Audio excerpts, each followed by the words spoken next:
I'm currently looking for something to draw. I think I'm gonna rock with a Transformers drawing.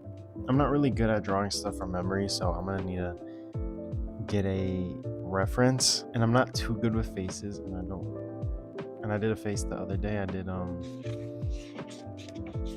a character the other day, and his face is a little weird. I'll put it on screen, but that's the whole point, right? It's gonna look weird, but just try it out. Try whatever you're doing. Try a new hobby, whether it looks weird or not. Eventually, it won't look as weird. Mine have been pretty consistent because I haven't been drawing consistently. Because sometimes I sit there and I get frustrated in certain parts. And I'm just like, bro, I don't want to do this anymore. I'm not sure how detailed I want to go. I do want to go with a classic G1 look, and I'm not gonna be doing the Michael Bay ones because those are so detailed, and I'm not at that level yet. So I wanted to go with Shockwave. I'm just gonna have like him. I have a picture of him. I'm gonna show in a second of him just standing there, and I'm gonna try and do some of that on my own. But I might be a little rough. Hey, that's the point, you know. This is it though. That's the reference. I'm gonna make a time lapse for it. I got my stand right here. I'm excited, you know. Continue. It's always good to work on a hobby. Okay, I'm taking a little break because my dog wants to go out, but this is where we're at right now. It's been, honestly, for how much I've done, it's kind of been a long time. I changed up the reference picture, so I'm gonna still try and go off that. But I've just been erasing and going back. But yeah. We'll go back to it in a minute, but a little quick break with my guy over here. Vamos, let's go. Kind of getting like halfway through right now, but I do want to sit here and just talk about the importance of having these hobbies, because at the end of the day, man, life is stressful. Whatever position you're in, life is stressful.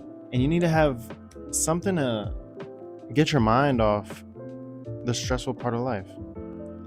And, some people might say, oh, I'm not good at this, I'm not good at this. Look, I'm not great at things either, but I got better at them. And, I enjoy doing these things.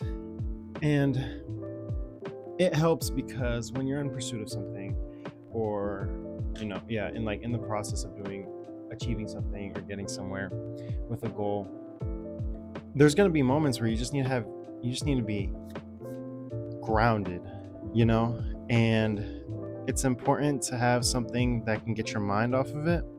And you got to make sure you're thinking about this as like rest. Like this is something that should be nice for your mind, for your soul, everything. And not take it as stress, because as soon as I start to get stressed when I'm drawing, then it's like, okay, I'm not enjoying this. I'm gonna go ahead and just stop. Because for a second, I was starting to feel like, okay, I've been drawing for a minute, kind of want to stop, but got that mind out because I am having a good time. Yeah, life is stressful. You gotta have something to unwind and keep you grounded instead of just like, of course, you can have your fun. I like to have my fun. I like to play video games, but it's good to do something engaging for your brain as well as rest.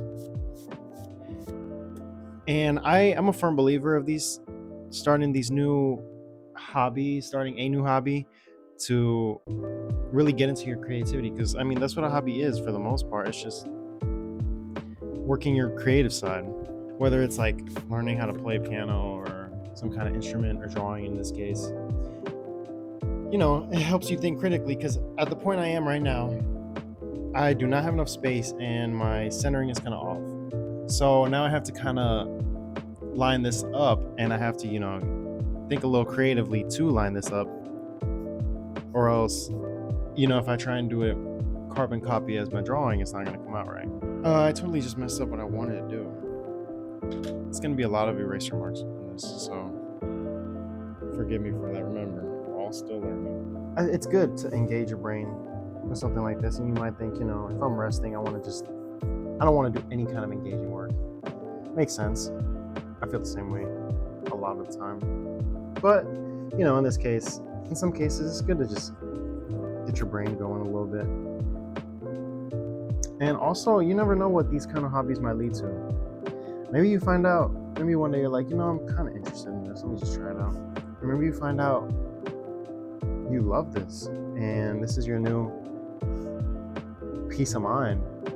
Or you hate it, but then you get the idea to do something else. Because that happens a lot, right? Like when you're doing something, when your brain is a little bit quiet, sometimes you tend to get some ideas. It happened to me the other day. I was in the shower and I was listening to music and I was like, I need to think of something for another video or something. And then I sat there and I was just like, turn off my music. And it came up with a pretty good idea. I wrote it down because I knew I was going to forget. But I'm glad I did that. And I feel like this can help with that too because, sometimes I do put stuff in the background, but, maybe if you don't like drawing, for example, and when you're trying it out, you think, something I'm drawing reminds you of something else you can do. And then there you go. Like action leads to ideas. If you don't know what to do something. And this is a general statement. If you don't know what to do, like with your life or whatever, do something, anything. And, naturally these ideas, for the most part, in my experience, will come. And who knows how useful they are. Maybe one day, and maybe let's talk about the route of actually enjoying what you try out. Say you enjoy it, you try out knitting, and you enjoy this. Who knows? What if one day it'll be frustrating at first, but then what if you really start to get it? You really, really start to get it. Start creating a masterpiece. You start knitting some stuff. Maybe you end up getting popular from it. Maybe you end up selling it. Who knows, But the main point is to try out these things. To not just be stuck to the same things that you usually do. This is where we're at right now. And this is how we're looking. I got my notes on the other side. I thought the head was going to be a little off, but it doesn't look terrible. I'm trying to have the arm come out this way and have him holding something. But, we'll see how that goes. You got to put your mind first. And sometimes that means to engage it. Try something new. Because, worst that can happen, I don't like doing this, and I stop. But at least I tried it. So this is what we're looking at.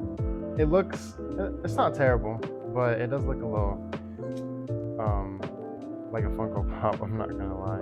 Probably show like the rest of it, like once I shade it in and all that.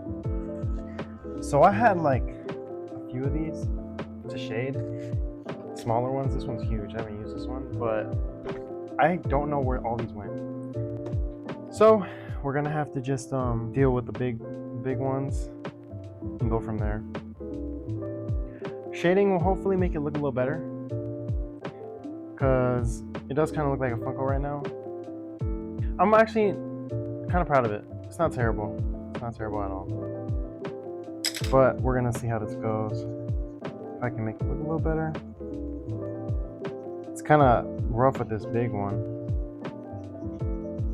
I haven't used a big one like this before.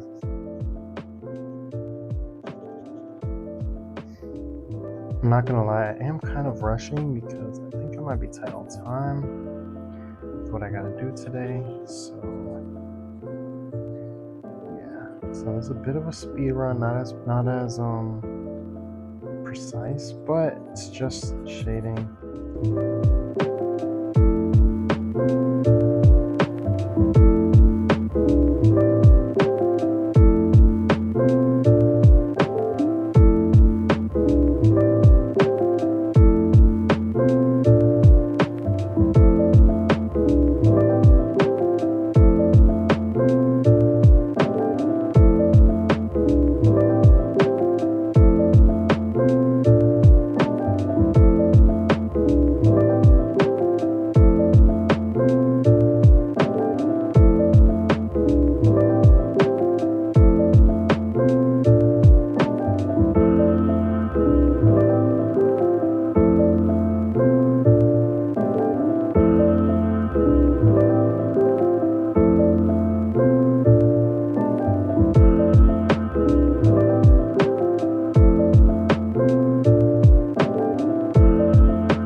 Here's the end result. I shaded it in. I think I was gonna get a little bit more on the detail, but I ended up just wanting to finish up. There I have like a piece of the of like a robot head. The rest of the body here. The gun was kind of messed up a bit, but it's all right.